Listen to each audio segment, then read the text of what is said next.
What's the significance of the FBI's intervention in this last week of the US election campaign in the case against Hillary Clinton? If you look at the history of the FBI, it has become effectively America's political police. And the FBI demonstrated with taking down the former head of the CIA over classified information given to his mistress. Almost no one was untouchable. The FBI is always trying to demonstrate that. No one can resist us. But Hillary Clinton very conspicuously resisted the FBI's investigation.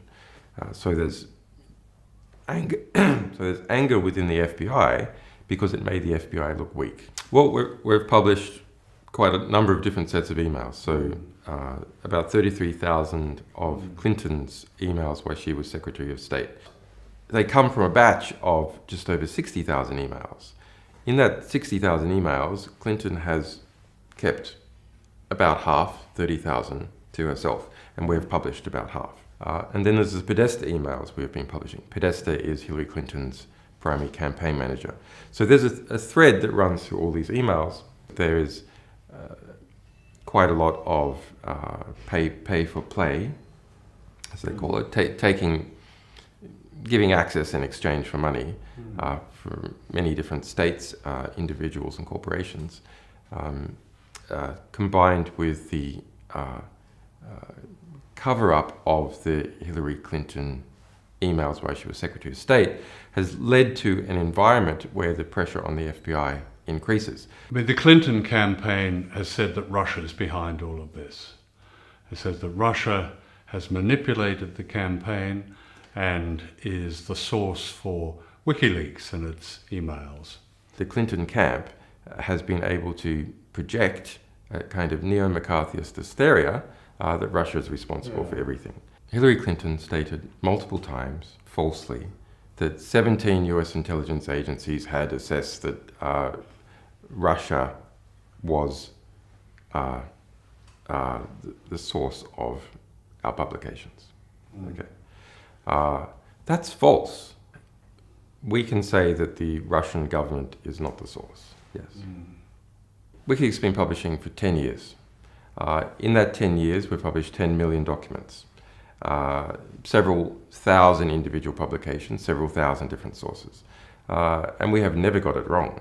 All the emails that give evidence of access for money and how Hillary Clinton herself benefited from this and how she is benefiting politically are quite extraordinary. I'm thinking of where the Qatari representative was given 5 minutes with Bill Clinton for $1 million check, and many other examples. Can you 12 million for Morocco.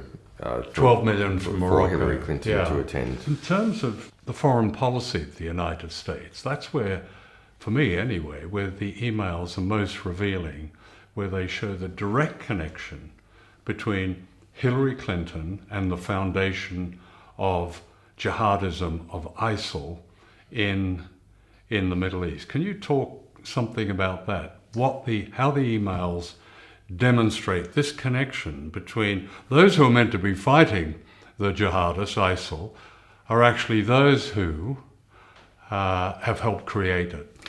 There's an early 2014 email from Hillary Clinton, so not so long after she left Secretary of State, to her campaign manager, John Podesta.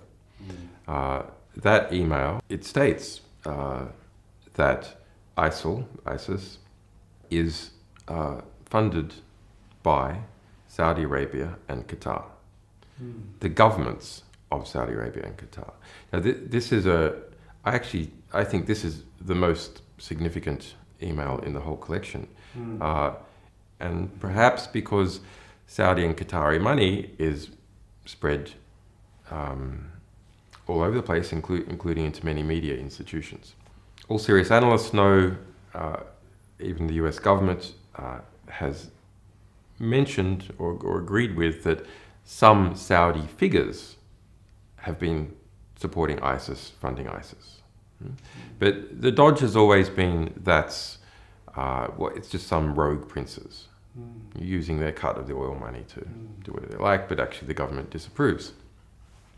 But that email says that no, it is the governments of Saudi and the government and Qatar that have been funding ISIS. The Saudis, the Qataris, the Moroccans, the Bahrainis, particularly the Saudis and the Qataris, are giving all this money to the Clinton Foundation, while Hillary Clinton is Secretary of State and the State Department is approving massive arms sales, particularly to Saudi Arabia. Under Hillary Clinton, and our Clinton emails reveal significant discussion about it, the largest ever arms deal in the world was made with Saudi Arabia, more than $80 billion.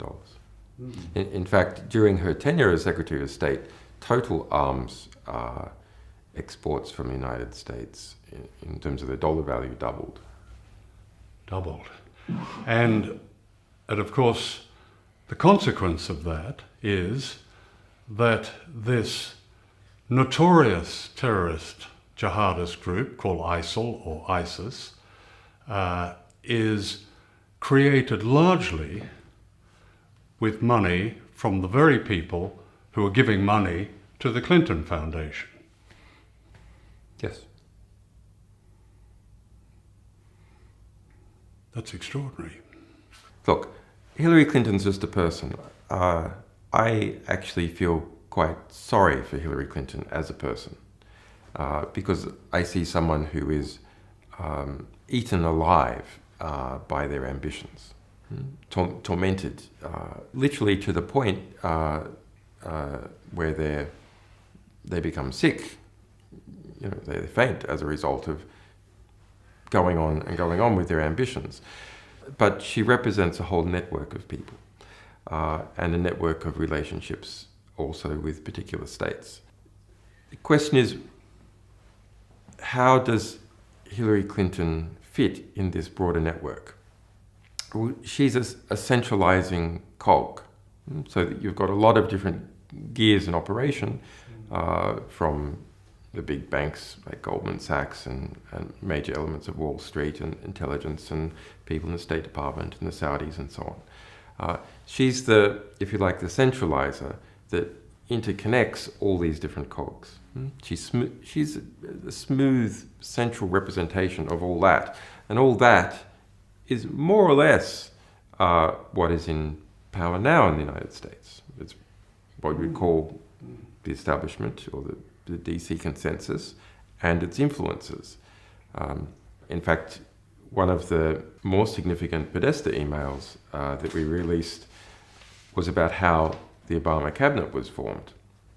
And half of the Obama cabinet was basically nominated by a representative from CITI BANK. Well, it's quite amazing. Didn't CITI BANK supply a list which turned out to be mostly the Obama cabinet? Yes. So Wall Street decides the cabinet of the President of the United States. But if you were following the Obama campaign back then closely, you could see it had become very close to banking interests. It wasn't so close to oil interests, but it was very close to banking interests.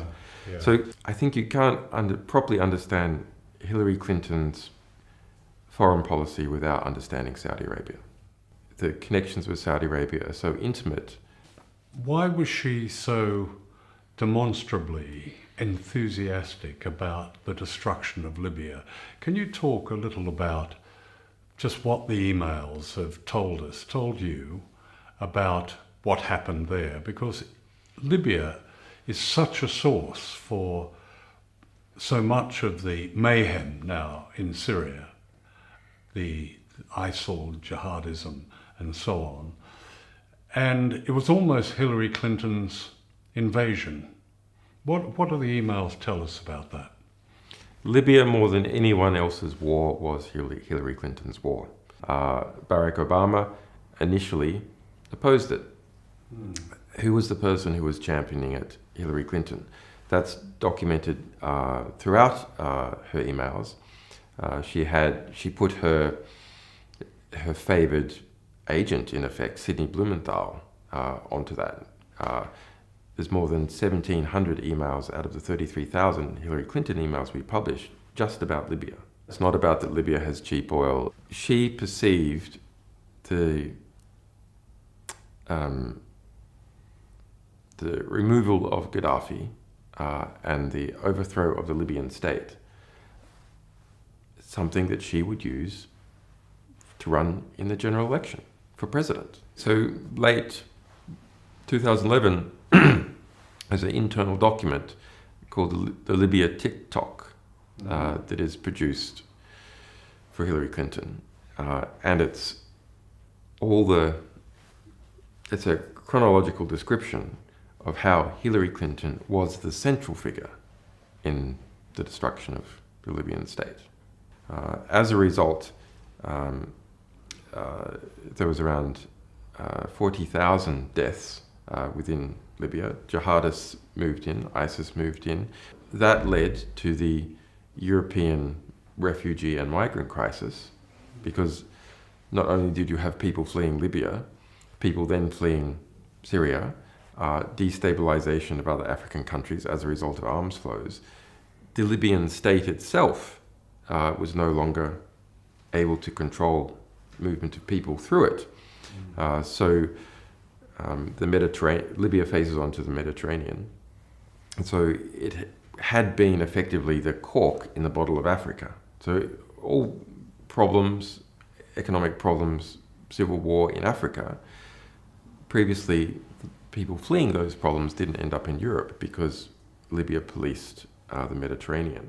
And that was said explicitly at the time, back in early 2011 by Gaddafi. What do these Europeans think that they're doing, trying to bomb and destroy the Libyan state? There's going to be floods of migrants out of Africa and jihadists into Europe, and that is exactly what happened. You get a lot of complaints from people saying, what is WikiLeaks doing? Are they trying to put Trump in the White House? My analysis is that Trump would not be permitted to win. Why do I say that? Because he's had every establishment offside.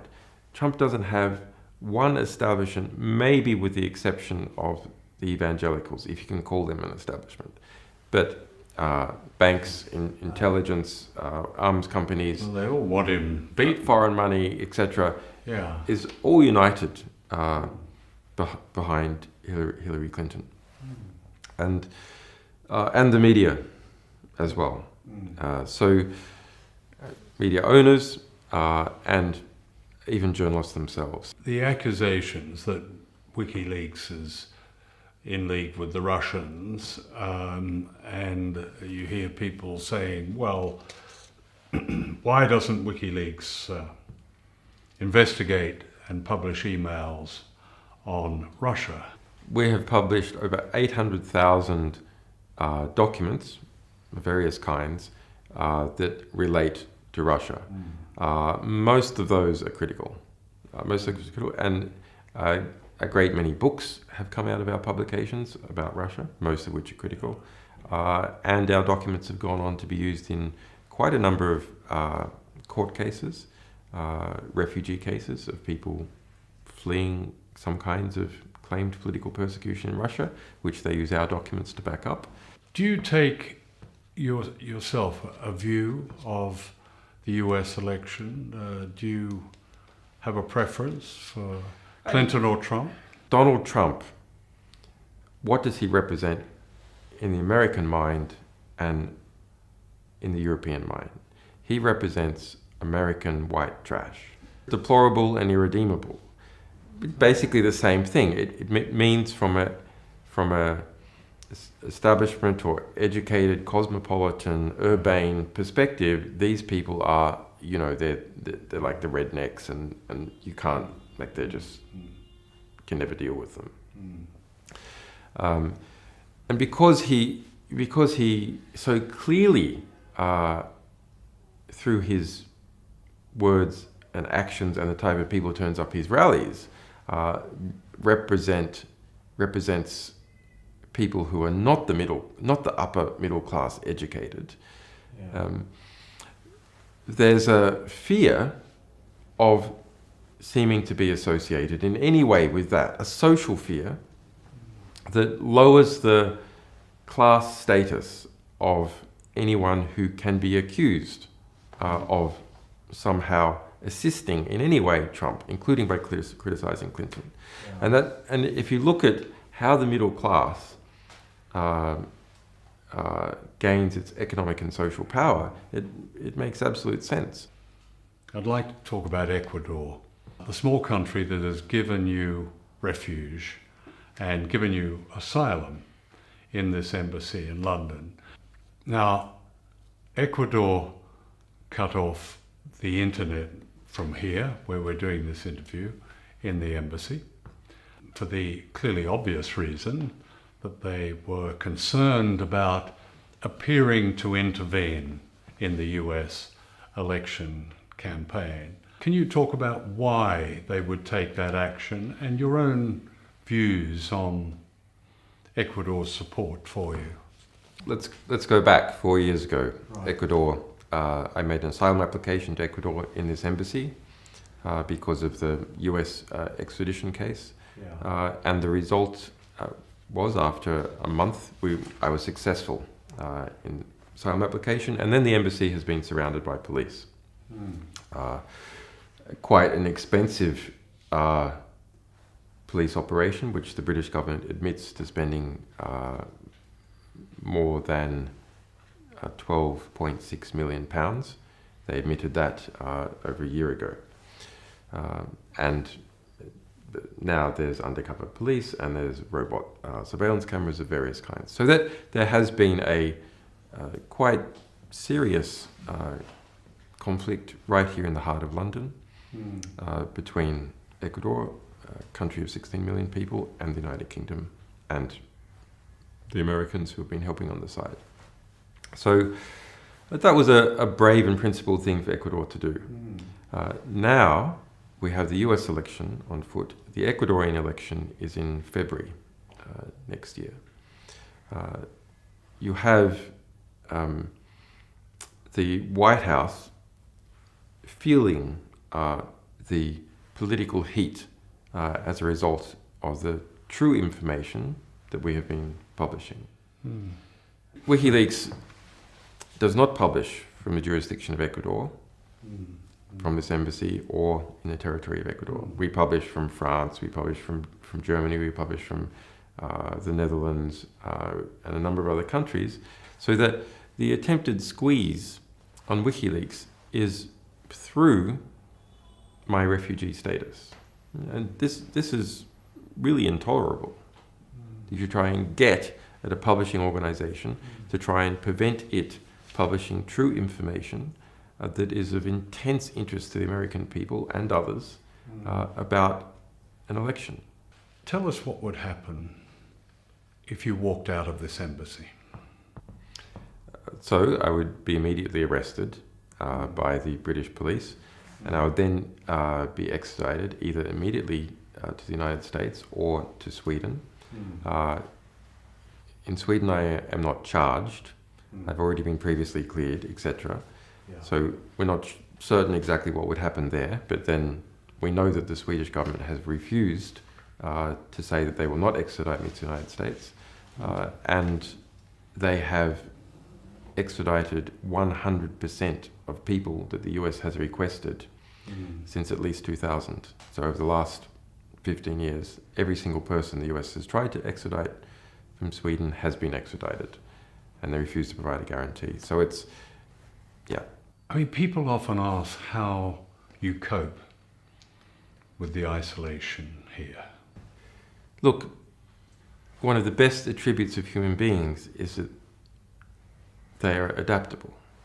One of the worst attributes of human beings is they are adaptable. They adapt and start to tolerate abuses. They adapt to being involved themselves in abuses. They adapt to adversity and continue on. So in my situation, frankly, I'm a bit institutionalized. This is the world. Yeah. Visually, this is the world. It's the world without sunlight, for one thing, isn't it? It's a world without sunlight, but I haven't seen sunlight in so long. Like, I don't remember it. So, yeah, you adapt. The one real irritant is that my young children, they also adapt. They adapt to being without their father. That's a hard adaptation, which they didn't ask for. Do you worry about them? Yeah, I worried about them. I worry about their mother. Yeah. Some people would say, well, why don't you end it and simply walk out the door and allow yourself to be extradited to Sweden? The UN has looked into this whole situation. They spent 18 months in formal adversarial litigation, me at the UN versus Sweden and the UK. Who's right? The UN made a conclusion. I'm being arbitrarily detained, illegally deprived of my freedom, that what has been occurred has not occurred within the laws that the United Kingdom and Sweden must obey. It is an illegal abuse. The United Nations formally asking, what's going on here? What's your legal explanation for this? He says that you should recognize his asylum. Sweden formally writing back to the United Nations says, no, we're not going to. So leaving open their ability to extradite. I just find it absolutely amazing that the narrative about this situation is not put out publicly in the press, because it doesn't suit the Western establishment narrative that yes, the West has political prisoners. It's a reality. It's not just me. There's a bunch of other people as well. Yeah. The West has political prisoners. No state accepts to call the people it is imprisoning or detaining for political reasons political prisoners. They don't call them political prisoners in China. They don't call them political prisoners in Azerbaijan. And they don't call them political prisoners in the United States, UK, or Sweden. It's absolutely intolerable to have that kind of self-perception. But here we have a case, talking about the Swedish case, where I have never been charged with a crime, where I have already been cleared and found to be innocent, where the woman herself said that the police made it up, where the United Nations formally said the whole thing is illegal, where the state of Ecuador also investigated and found that I should be given asylum. Those are the facts. But what is the rhetoric? Different. The rhetoric is constantly pretending that I have been charged with a crime, never mentioning that I have been already previously cleared, never mentioning that the woman herself says that the police made it up, trying to avoid that the UN formally found that the whole thing is illegal, never even mentioning that Ecuador made a formal assessment through its formal processes and found that yes, I am subject to persecution by the United States.